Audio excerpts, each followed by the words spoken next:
10 itens que desapareceram, ou pelo menos estão desaparecendo, dos automóveis na sessão nostalgia que está começando. Olá amigos do canal PL, bem-vindos a esse canal que traz literatura automotiva e nostalgia. Vamos listar aqui 10 itens, 10 situações que já desapareceram dos carros ou pelo menos já estão mesmo em processo de desaparecimento. E se inscreva no canal se não for inscrito, porque aqui esses vídeos com esse tipo de material são frequentes. Em primeiro lugar, um item que já sumiu, que são os carburadores, né? Curioso analisarmos que eles já sumiram há 30 anos dos carros novos, mas estão presentes até hoje no mercado de reposição, né? Curioso analisarmos isso. O primeiro carro com injeção eletrônica do Brasil foi o Gol GTI em 1989, com aquele sistema LE G-Tronic, né? Na verdade, ele foi lançado no final de 88. O sistema já tinha sido desenvolvido no ano de 88. Em seguida, tivemos o Chevrolet Monza 500EF, que foi o primeiro Chevrolet injetado com o motor 2.0, e depois também o Santana Executivo, que tinha basicamente o mesmo conjunto mecânico ali no motor do Gol GTI. Com a chegada dos anos 90, começou-se a ocorrer a gradual transição do carburador para a injeção, e nesse meio tempo surgiu algo que também sumiu do mapa nos carros novos, é claro, que eram os carburadores eletrônicos, uma espécie de híbrido, né, entre um carburador, um intermediário, entre um carburador comum e um sistema de injeção eletrônica. Era basicamente um carburador mesmo, mas com dispositivos eletrônicos que buscavam otimizar a economia, questão também de emissões, né? A Brasol desenvolveu sistemas de carburadores eletrônicos que eram destinados a versões às vezes mais básicas, né? Porque nós tivemos ali, com a chegada do Santana de segunda geração, por exemplo, haviam versões mais baratas que ainda eram carburadas e as mais caras que eram injetadas. Em 93, se não me falha a memória, a Chevrolet já padronizou toda a linha Monza com aquela sigla, né, EFI, que já eram todos injetados. Em outras linhas de outros modelos, a transição foi um pouco mais lenta. Por exemplo, como eu acabei de citar o Santana, haviam aqueles CLI, GLI da vida, e nesse período, em 94, por exemplo, haviam situações como os modelos mais básicos saindo com carburadores, os modelos GL intermediários com o sistema de injeção monoponto, um bico, e os modelos mais completos com a injeção FIC Ford. É até, vamos dizer assim, errado você falar FIC Ford, porque o FIC nessa época já era Ford Indústria e Comércio, né? E a injeção dos Santanas nessa época eram de 4 bicos, então tinham duas injeções, né? Para os mais básicos, um bico e a de 4 bicos. Depois, com a chegada do Bolinha também, tinha o Gol CLI, GLI, até Saveiro, a última Saveiro que saiu quadrada, 97, era uma Saveiro CLI, mas já com injeção MI. A injeção MI foi a melhor injeção, na minha visão, a melhor injeção que saiu para os carros aí da Volkswagen. Mas eu já estou indo para outro assunto, né? Estamos falando dos carburadores que de fato sumiram do mapa nos carros novos nesse período, né? Os últimos carros puramente carburados foram o Mille Electronic, Escort Hobby, o Gol 1000 antigo ali em 96, mas estão aí até hoje mesmo no mercado de reposição. Porém, nos carros novos já sumiram há basicamente 30 anos.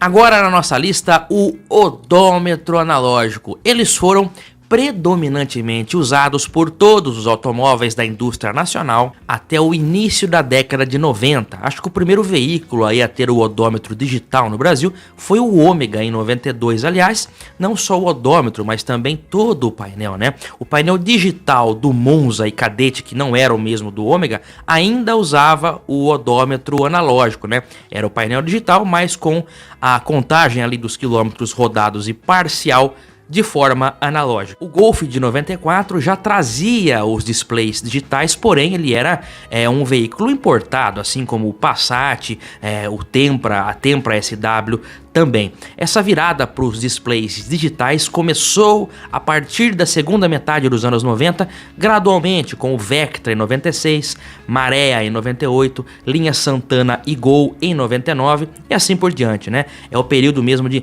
transição. Provavelmente o último carro de passeio a utilizar o odômetro analógico foi o Uno Mille Fire em 2004. Já veículos maiores foram um pouco além, né? Como nas F250 em 2006 e alguns modelos da Mitsubishi da mesma época. Já ouvi dizer que esses odômetros analógicos eram mais suscetíveis a adulterações de quilometragem, mas eu já ouvi também o contrário, que hoje com o tamanho aparato tecnológico é mais fácil você alterar um odômetro digital do que um analógico. De qualquer forma, o odômetro analógico sumiu nos anos 2000, como eu disse. O Mille Fire certamente foi o último carro de passeio a usá-lo, e ele foi um pouco mais além em veículos mais pesados, como caminhonetes e enfim, veículos mais pesados, mas também de 2010 para frente, creio que já não tinha mais nenhum carro nacional com odômetro analógico. É uma coisa que ficou no passado. Agora vamos falar dele, o quebra-vento. Tá aqui o quebra-vento, ó. Aqui um quebra-vento de Brasília. Isso aqui era muito comum antigamente, né? E num tempo em que os carros não tinham ar-condicionado, ou que pelo menos o ar-condicionado era um luxo muito caro, destinado à classe mais alta da sociedade, num dia de calor, ó, o quebra-vento quebrava um galho, e quebra mesmo. Quebra-vento em carro que não tem ar é muito bom para ventilar a cabine. Mesmo assim, nos anos 70 existiram alguns veículos, né, nacionais que aboliram o quebra-vento já naquele tempo, como por exemplo o Ford Maverick, tanto no duas portas quanto no quatro portas, e o Chevrolet Chevette. Esse último, né, curiosamente, no caso do Chevette, ele não teve o quebra-vento de 73, passando pelo modelo 78, que era aquele bicudinho, mas em 1983, quando sofreu aquela última restilização mais profunda, que ficou conhecida como mãozinha, aí sim ele passou a ter o quebra-vento, que durou então mais 10 anos, até 93, quando o Chevette foi descontinuado, né? Já que estamos falando de Chevrolet, uma outra curiosidade também é que o Chevrolet Monza tinha quebra-ventos no modelo hatch, que foi o primeiro, e no sedã de duas portas, mas o modelo de quatro portas não tinha quebra-vento. Curioso, né? A gente analisar. Quebra-vento permaneceu no Monza duas portas até o fim, em 95. 95 foi o último ano do Monza duas portas, né? E o modelo de quatro portas permaneceu até 96, também sem o quebra-vento. Eu acredito que o último carro a ter usado o quebra-vento no Brasil foi o Santana mesmo, até 98. Depois lançaram em 99 aquela nova e última geração, que também, aí sim, o quebra-vento foi eliminado nesse caso aí, né? Agora, a Kombi usou também, mas a Kombi era mais uma minivan, um utilitário ali. Até 2013 a Kombi foi até o fim com o quebra-vento, né? Eu já fiz um vídeo aqui sobre o Santana do Agostinho Carrara, e esse carro ele era, olhando aparentemente, um Santana pós-99, a última geração, mas esse carro tinha quebra-vento. O que acontece aí? Tem alguma coisa errada. Sabe o que estava errado? Esse carro era o que nós chamamos de cabrito, né? Ele era um Santana 94, provavelmente com o quebra-vento aí num CLI táxi, modelo mais simples, mas já remodelado. Trocaram farol, trocaram grade, para-choque, trocaram lanterna traseira, tampa traseira. Era um Santana G2 remodelado para G3, né? Eu já percebi e falei, pô, mas Santana G3, como dizem, né, não tem o quebra-vento. Por que esse do Agostinho tem? Por isso, era um Santana antigo remodelado. Nós podemos ver isso, inclusive, nas poucas cenas que o carro aparece por dentro, né? Uma outra curiosidade também envolvendo quebra-ventos: a Volkswagen produziu o Voyage e a Paraty para exportação para o mercado norte-americano.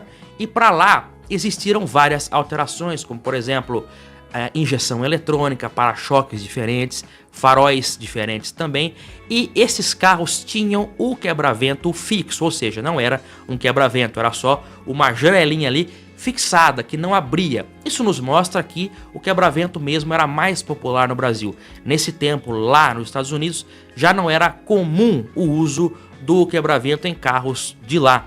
e esse quebra-vento fixo, no caso desses veículos, eram carros mais completos para o mercado americano, mas nós também tivemos um quebra-vento fixo parecido com esse no Gol 1000. O Gol 1000, lançado em 93, era também com o quebra-vento fixo, nesse caso para baratear custos de produção. Esse quebra-vento que abria de fato até era um opcional que saiu nos últimos, mas os primeiros tinham o quebra-vento fixo. São curiosidades que você encontra aqui no nosso canal. O fato é que o quebra-vento já nos deixou aí há pelo menos uns 27 anos. Já não temos mais carros com quebra-vento no Brasil, com exceção da Kombi, que foi, acho que de fato, a última até 2003, né? Falando de carro, se a gente for falar de caminhão, tivemos caminhões aí como o Volkswagen Worker, por exemplo, que foi um pouco mais além com o quebra-vento também, mas hoje já não sobrou nada. Agora vamos falar sobre o marcador de temperatura, o marcador da temperatura do líquido de arrefecimento do motor. E essa medida de suprimir esse item não é de hoje. Vamos falar de Ford? A Ford do Brasil acho que era a que mais gostava de cortar esse item da lista, né? Na década de 70 o Maverick também não tinha marcador de temperatura no painel, que ironia, né? O Galaxy também não tinha, o Landau, carros que já tinham um histórico de fervura nesse motor V8, tanto o 292 quanto o 302, e não tinha um marcador de temperatura. A tradição continuou com a chegada do Corcel 2 em 78. Os primeiros modelos do Corcel 2 e também Belina não tinham o marcador de temperatura. Se eu não me engano, em 1980 aí eles passaram a ter, né? Antes disso era só uma luz mesmo que acendia, indicando que o carro estava superaquecendo. É uma pressão do consumidor que não se sentia seguro em andar no carro sem esse item. Na década de 90, com a chegada dos ditos populares, tudo era considerado para cortar custo, baratear o carro, né? 2 dos 4 principais populares dessa época não tinham marcador. O Uno 1000 não tinha e o Gol 1000 também, né? A Volkswagen basicamente pegou o painel do CL, que tinha marcador de temperatura, e cortou fora. A Ford, ironicamente, né, manteve o marcador de temperatura no Escort Hobby, e a Chevrolet manteve no Chevette Junior, com aquele painel já velho, porque era um painel com 20 anos de mercado já. Mas também esses carros não tinham, pelo menos o Uno e o Gol, não tinham marcador de temperatura. Situações de fervura ainda podem ocorrer, e ocorrem às vezes, né? Mas os componentes, a tecnologia evoluiu e a qualidade de alguns materiais também, tornando essas ocasiões menos frequentes. Se a gente voltar lá para a década de 60 e 70, problemas com superaquecimento eram bem mais comuns. A própria Volkswagen, quando só tinha o Fusca refrigerado a ar e os demais derivados, usava desse artifício de que os carros dela não ferviam, né? O ar não ferve. Depois, com a chegada do Passat, eles pararam de fazer esse tipo de propaganda por motivos óbvios. Na década de 70, o óleo solúvel era recomendado como um aditivo para a água do sistema de refrigeração. Hoje, os aditivos têm, né, um aditivo de qualidade, tem uma capacidade anti-efervescente muito mais eficiente do que naquele tempo. E isso fez com que várias montadoras, por diversos momentos, suprimissem o marcador de temperatura. Isso aconteceu, por exemplo, no Ford Ka da Ford em 97, no Celta lá de 2000, no Fox em 2003 e na própria linha Gol G4 em 2006, que mesmo nas versões mais completas como Power e Rally, vinham sem o termômetro de temperatura do arrefecimento, né? Em todos esses casos, com exceção do Ford Ka, citar o Celta, Fox e Gol G4, os termômetros voltaram, né? A Chevrolet inseriu o termômetro no painel do novo Celta, o Fox voltou a ter e o Gol também. E nesses casos, por quê? Por pressão do próprio consumidor, que, como eu disse no caso lá também do Corcel, não se sentia seguro em dirigir o carro, vamos dizer assim, às cegas, né? Sem saber qual era de fato a temperatura do motor, né? No passado eu já fiz um vídeo citando coisas que sumiram dos carros e o termômetro é mesmo uma delas, porque hoje a maioria acaba saindo sem. Eu até citei o caso do Renault Kwid da época, que não tinha o marcador de temperatura. O Fiat Mobi, que é o seu concorrente popular, tinha. Mas em 2023 o Renault Kwid sofreu uma reestilização externa e interna, e aí um painel novo foi colocado com termômetro. Será que eles viram o canal PL? Pois é, o termômetro é um item que acaba indo e voltando. Ele vai embora, depois ele volta e assim por diante. Mas no geral ele é sim um item que tende a sumir do mapa. Carro com duas portas é uma coisa que sumiu do mapa. Hoje, exclusivamente destinada a carros esportivos, mas que você veja, né, que carro de duas portas era muito comum no Brasil. Era comum a um ponto de que você pode notar, pessoal, carro antigo com quatro portas em alguns modelos é raridade. Tem um aqui, ó, Zé do Caixão, o Volkswagen 1600, é um carro raro. Vários carros antigos com quatro portas são raros. Por quê? Porque vendia pouco. Maverick, quatro portas, né? O Zé do Caixão, acabei de citar, TL, quatro portas, o próprio Corcel também. São carros que majoritariamente saíam com duas portas quando havia essa opção, né? No caso do Zé do Caixão aqui, não havia ele com duas portas. Mesmo assim, ele é um carro raro. Então, o carro com quatro portas era visto, às vezes até com preconceito, né? Era visto como um carro de frota, um carro para taxistas, né? Algo diferente do que acontece hoje. Nós tivemos carros sedãs que só eram disponibilizados com duas portas. Veja, o exemplo do Ford Verona de 89, Volkswagen Apollo de 90, né? O Fiat Premio teve a opção de quatro portas. Um outro, Chevette também, apesar de ter tido a versão de quatro portas, ele era vendido majoritariamente com duas portas. Hoje é impensável um carro sedã com duas portas. Não faz até nem sentido, porque as quatro portas proporcionam muito mais praticidade para o uso do carro. Mas era a moda da época, né? Isso daí começou a mudar na segunda metade dos anos 90. Foi um período em que vários conceitos mudaram. E o de quatro portas foi um deles, né? Nós tivemos ainda o lançamento do Gol Bola com duas portas. O Corsa também, 94, chegou com duas portas só. Chegou a ter Paraty Bola com duas portas só. Então, a partir de 97, 98, 99 que houve essa mudança de geral mesmo. E aí, dos anos 2000 para frente, já nem tinha mais perua e sedã com duas portas. Todos já eram com quatro portas. Fiat Siena, Corsa Classic, o Volkswagen Polo Classic também. Os carros duas portas realmente saíram do catálogo na segunda metade dos anos 90. Foi o fim para eles, né? Uma configuração de carroceria que foi foi majoritariamente popular no Brasil nos anos 70 e 80 e começo dos anos 90 também, né? A primeira metade da década de 90 teve muito isso aí. Logos, Royale, que era só duas portas no começo, né? Então, a virada aconteceu na segunda metade dos anos 90. Eu acho que ainda tivemos alguns carros duas portas no começo dos anos 2000, como o Ford Ka, Renault Clio, Gol G4, mas vejam, carro hatch, mas carro sedã duas portas, esse é disso que se trata. É o carro sedã duas portas e perua também, né? O hatch duas portas até foi mais, Ford Ka, Uno, Gol G4, Celta, mas sedã e perua ficou ali na segunda metade da década de 90. Agora, acendedor de cigarros e cinzeiro. Vejam que o cinzeiro era até de série nos carros. Fusca tinha, todos os carros tinham. Mas o acendedor de cigarros era um opcional. Fumar naquele tempo era algo considerado elegante, pessoal. Fumar é elegante. Existem propagandas de veículos desse tempo, né, que associavam o hábito de fumar uma pessoa bem vestida, uma pessoa de sucesso. Lembram da propaganda do Hollywood também, né? Então era atrelado à esportividade, à elegância. Que coisa, né?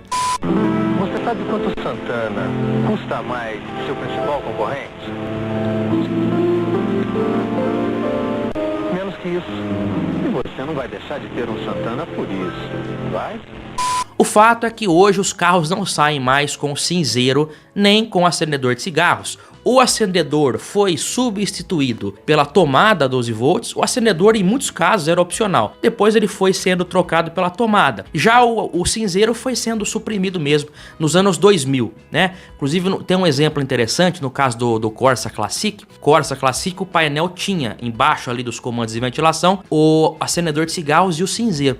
Esse cinzeiro perdeu a função original em certo momento. A Chevrolet tirou o cinzeiro, tirou o acendedor e deixou o antigo cinzeiro como apenas um porta-treco, um porta-objetos, um pequeno porta-objetos. E vinha até um adesivo ali, né, de que aquele porta-objetos não era para ser usado como cinzeiro. Por que isso? Porque o painel do Corsa era um painel lá da década de 90, então ele trazia essa característica de um painel mais antigo. Nos anos 2000, isso foi sendo trocado e suprimido, né? O Uno nos deixou em 2013, o Uno antigo, tinha também no painel, né? Você abria ali em cima, aquele compartimento, tinha ali um lugar para você colocar bituca de cigarro, o Gol G4 também, e isso aí foi sendo eliminado e hoje já não tem mais cinzeiro e acendedor de cigarros.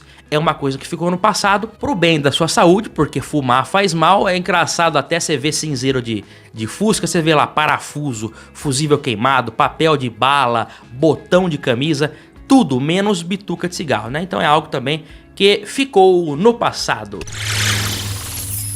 Agora, esse carinha aqui, ó, o injetor de gasolina para partida a frio.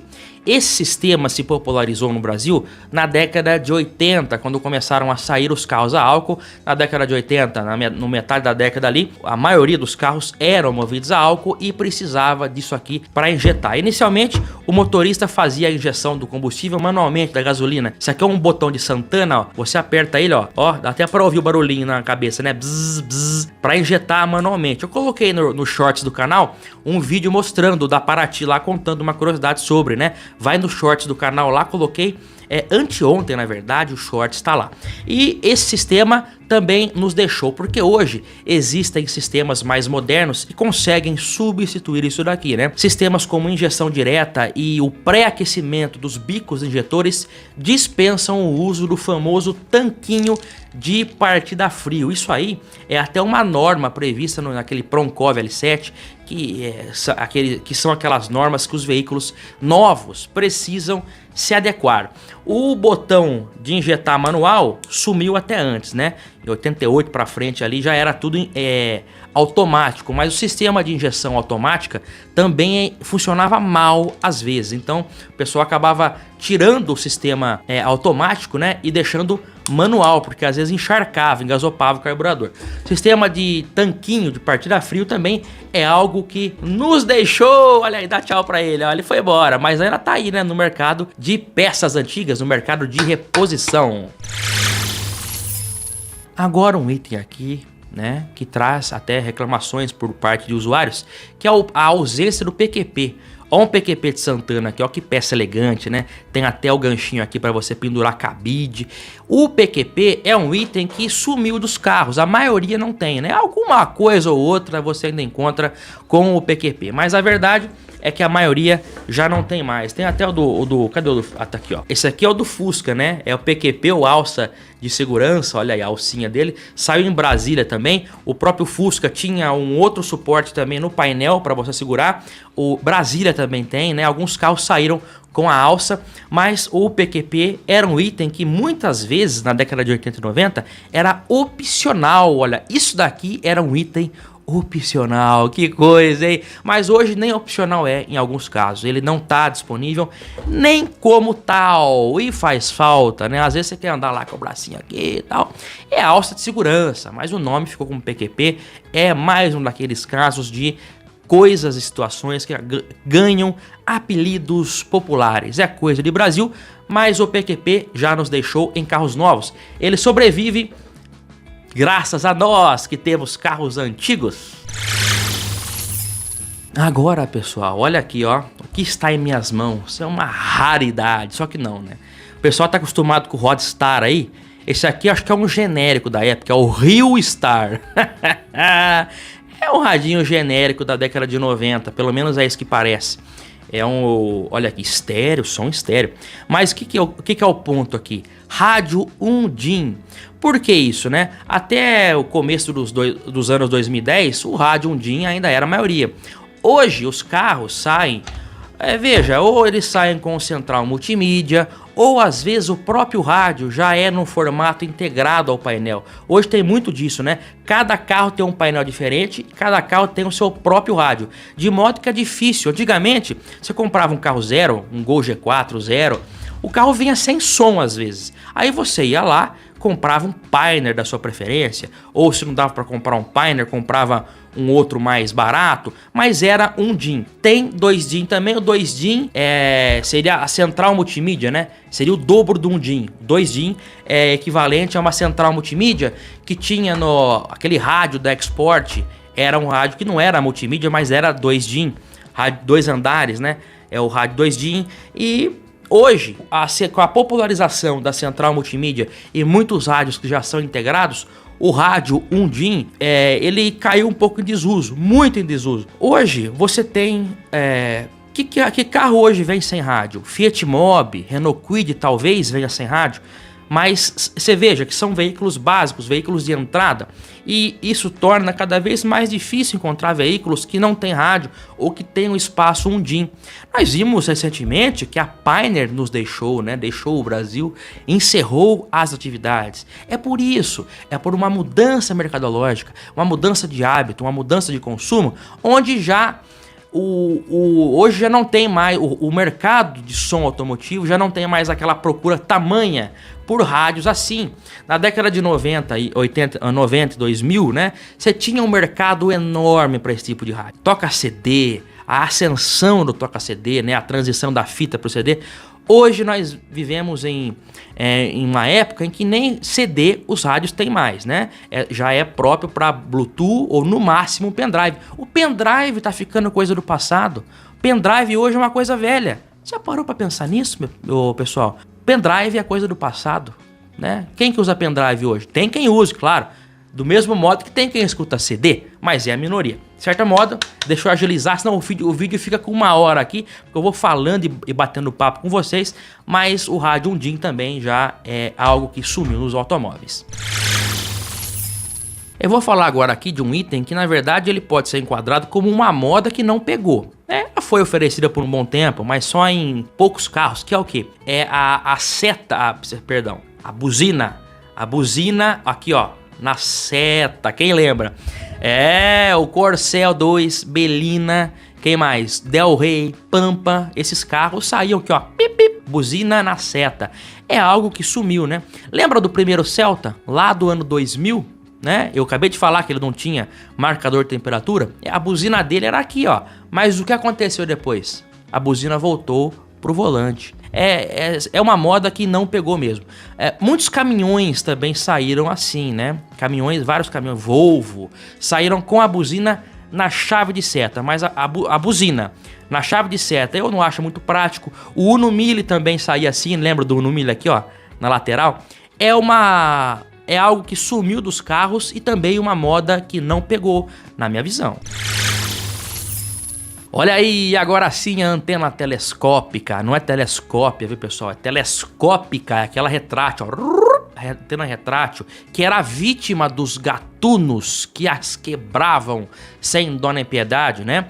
Às vezes o cara lá, o transeunte lá via um carro com a antena pra cima, o cara chegava lá e cleque, que só até uma criança consegue quebrar, porque ele era um objeto sensível, né?